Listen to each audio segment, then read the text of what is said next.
just had over the past week or so the title Tuesday situation where AEW Dynamite found themselves on Tuesday nights up against NXT. And NXT obviously did a lot to try to counter, AEW ruining the great run they've been on. But there was a lot said. There was a hell of a lot said. There's a lot of tweets. Do we still call them tweets with it changing to X or whatever this thing is? Yeah, there's still tweets as far as I know. I know people are trying to get Zeets going, but I'm not calling it that. Zeets. Okay, I never heard that one. All right. Yeah, we'll call them tweets. Yeah, there was a lot of tweets flying. I'm not sure who instigated it, but Mr. Tony Khan was ever present. Like he was going, straight batting for WWE. And for me, like it's commendable that he's so passionate about his company and promoting, but there's some things where it's just like rein it in. Like maybe you're a promoter and there's a level of professionalism that's maybe needed. What was your personal thoughts when you started seeing all of the tweets and stuff? I thought some of it was very funny. And I thought some of the promotion of it is just what it is. It's just promotion. So I thought some of it was funny, but at some points I was like, all right, man, it's okay, man. Ring it in. And like, I think at the point where I was just like, ring it in, like the day of when he was doing the, all right, making all the announcement, all right, we're going to be commercial free for the first 30 minutes too. And, oh, we're doing 0 hour too. Like all of that stuff was funny.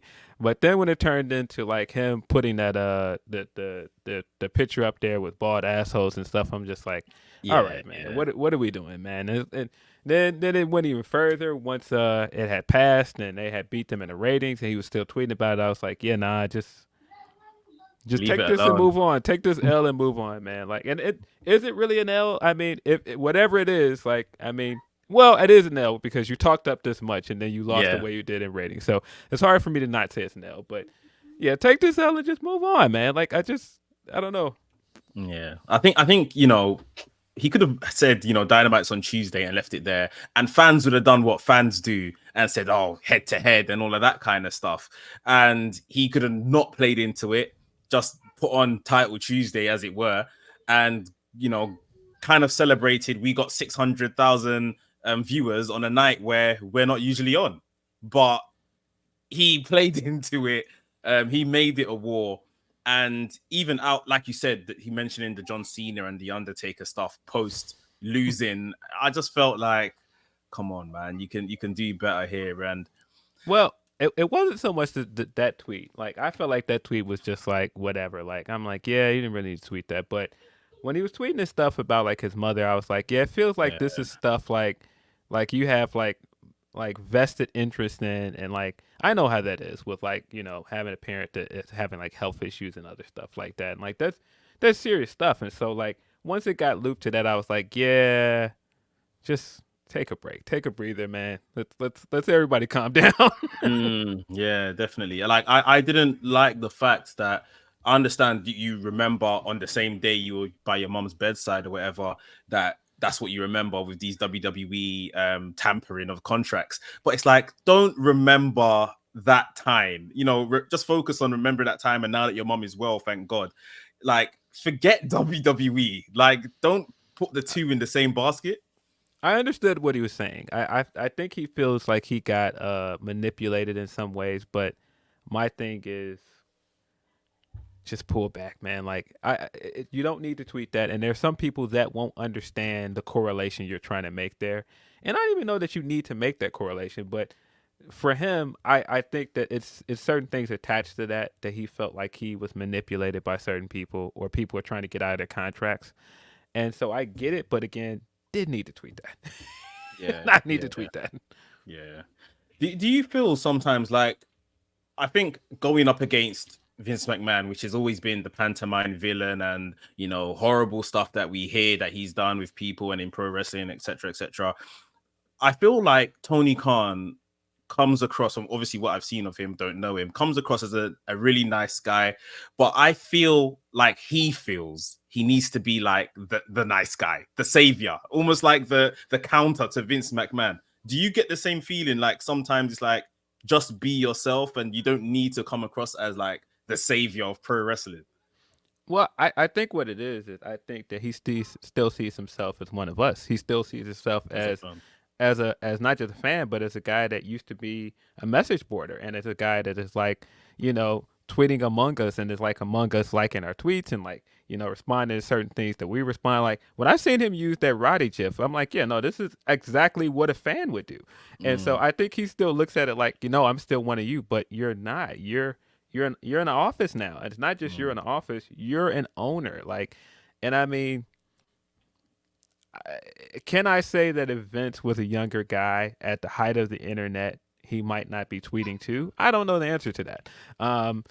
And I do think the way he utilizes Twitter is interesting for an owner of a wrestling company because we don't see a lot of it. But some stuff is just like, bro, you're just not going to connect with certain people because there's a wall, man. You're a billionaire among a bunch of fans, like, and they're just not going to see it yeah. that way. Yeah, definitely. Like after this past week with all the title Tuesday and all the tweets and stuff, something just kept coming to my mind around Jade Cargill. I remember watching her ESPN interview, obviously upon joining WWE. And in that interview, I noticed it at the time, but it just came to my head this week. She mentioned the word leadership 4 times in that interview. Now, at the time, I don't want to read too much into it because at the same time, we know WWE have been doing this for longer. So she could have meant, leadership in that way, like they experience. You see what I mean? With leadership, like they've been here, so they know how to kind of get things done and get people over, whatever the case may be, or take people to the next stage of their careers. But I now begin to think the leadership, like mentioning it 4 different times in that interview, not that she was taking a pop at AEW or Tony Khan, but maybe more so that, like I say, it's that lack of experience on this side, and now I'm coming to a place of more experience, and maybe there is something to say there that as much as a great guy Tony is, we have probably seen on more than one occasion now where maybe there is just a bit of lack of leadership and direction amongst the other talents because as we've been told, people can kind of go there and pitch their own things, and it's more of a freer setup, if you like, see what I mean. I noticed it when she said it. When I watched those interviews the first time, I noticed it immediately. Yeah. Um, I just think it's different. I think that when you go over there, there's definitely a pecking order, and the pecking order is very apparent with Mm. WWE, and you don't see them as it being as accessible, and I think that that's probably part of this. And of course, I can't speak for Jade. I don't know specifically what she means by that. I don't know what the difference is that she's noticed with leadership yet. Um, but I think definitely from the outside looking in, I think like for most people looking at this, it's just like, well, you've got one guy that is seemingly in charge in Triple H, that everything is very calculated, everything is very um, cautious. Well, cautious is probably the wrong word. Everything is very much like you know what you're gonna get because he's not going to put it out there. It's like he's not going to put out anything that makes himself look too vulnerable. And on the other hand, you have Tony Khan that is ever present online. You get to see like his strengths and weaknesses in some ways on full display on the internet. And I think that could be off putting for some people. I don't know if that has anything to do with what Jade said, but just like as fans, I think fans look at it that way. Yeah. It's an interesting situation, and listen, I want AEW to thrive. I hate seeing some of the things I'm seeing, which I'm going to talk about in a sec with AEW, because I want them to really thrive and kick on and do well. But at the same time, I do think what is maybe the general perception of how some of these things are dealt with by Tony, and I think you got it bang on in terms of he's a kid from the message boards, the forums, and stuff like that. And at 4 years ago, you became an exec, you became a promoter, so you do have to maybe conduct yourself more so like that, and less Mm-hmm. so as someone that is still tweeting and messaging and giving their opinion on things in this space. Yeah, I mean, I mean, I don't think there's any real wrong answer to it. I think that this is still a young company. It sounds crazy to call them still a young company because they've been around Mm. 4 years, but in they're relatively young in comparison to all the other promotions that are like considered major promotions. And so I think some of this is still growing pains on his side. I don't know if we get like I don't know 6 years, 7 years out, and we're still having some of the same conversations. I don't know. Looking around like what are we doing?